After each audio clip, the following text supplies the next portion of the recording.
ഇന്ന് തന്നെ ഡൗൺലോഡ് ചെയ്യൂ. കാണൂ നിങ്ങളുടെ ഫേവറേറ്റ് ഷോസ്.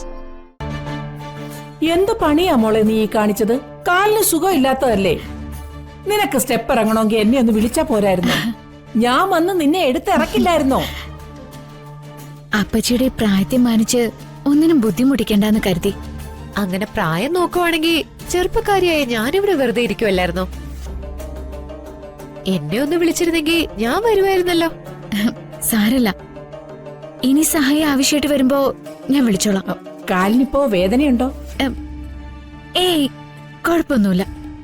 എന്നാലും എന്റെ മോളെ, ഭർത്താവിന്റെ മൃത്യുദോഷം തീർക്കാൻ നീ അനുഭവിച്ച ത്യാഗങ്ങൾ ഇന്നത്തെ കാലത്ത് നിന്റെ പ്രായത്തിലുള്ള ഒരു ചെറുപ്പക്കാരും ചെയ്യില്ല. നല്ല ആഴമുള്ളതാ ക്ഷേത്രക്കിണർ. അതിന്ന് ഒരു കുടം വെള്ളം കോരിയെടുത്താ പോലും ചുമച്ചു കുറച്ച് നാശകോടാലിയായി പോവും. അങ്ങനെയുള്ള കിണറ്റിന്ന് എത്ര തൊട്ടി വെള്ളവാ നീ ശിവധാരയ്ക്ക് വേണ്ടി കോരിയെടുത്തത്? ശിവധാരയുടെ കാര്യം അവിടെ നിൽക്കട്ടെ.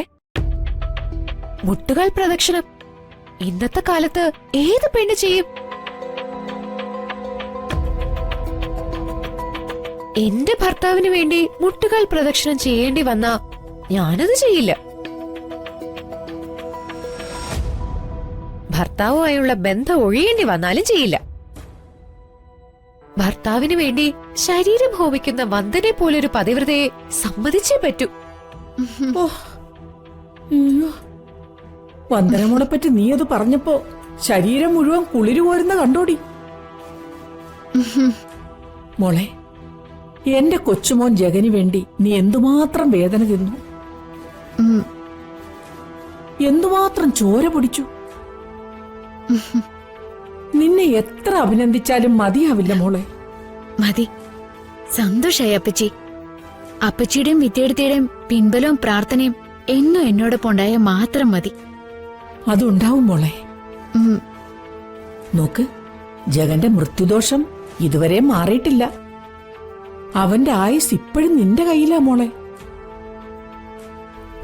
41 ദിവസം ജഗനോട് മിണ്ടാനോ പറയാനോ അവനെ സ്പർശിക്കാനോ പാടില്ല. ഈ കുടുംബത്തെ ഞാൻ പ്രസവിച്ചിട്ടോ അല്ലാതെയോ ഒരു സന്തതിയില്ല. പെട്ടെന്നൊരു സന്തതി വേണോന്നൊക്കെ ജഗന് തോന്നിക്കൂടെ?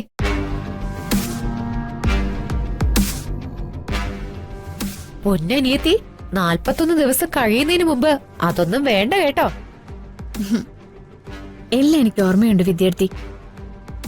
നിങ്ങൾ പറയുന്നതൊക്കെ ഞാൻ അനുസരിച്ചോളാം. ഇവിടെ കുറെ നാളായില്ലേ വീടൊക്കെ തുടച്ച് വൃത്തിയാക്കിയിട്ട്. ഇവിടേക്ക് ആകെ അഴുക്കും പൊടിയും പിടിച്ചു. ഞാനൊന്ന് തുടക്കട്ടെ. അയ്യോ, വേണ്ട വേണ്ട. അയ്യോ, സുഖമില്ലാത്ത മോളാണോ തുടയ്ക്കാൻ പോകുന്നേ? കാലിലെ മുറിവൊക്കെ ഉണങ്ങുന്നത് വരെ ഒരു പണിയും മോള് ചെയ്യണ്ട. വീട്ടുപണികളൊക്കെ വിദ്യ ചെയ്യട്ടെ.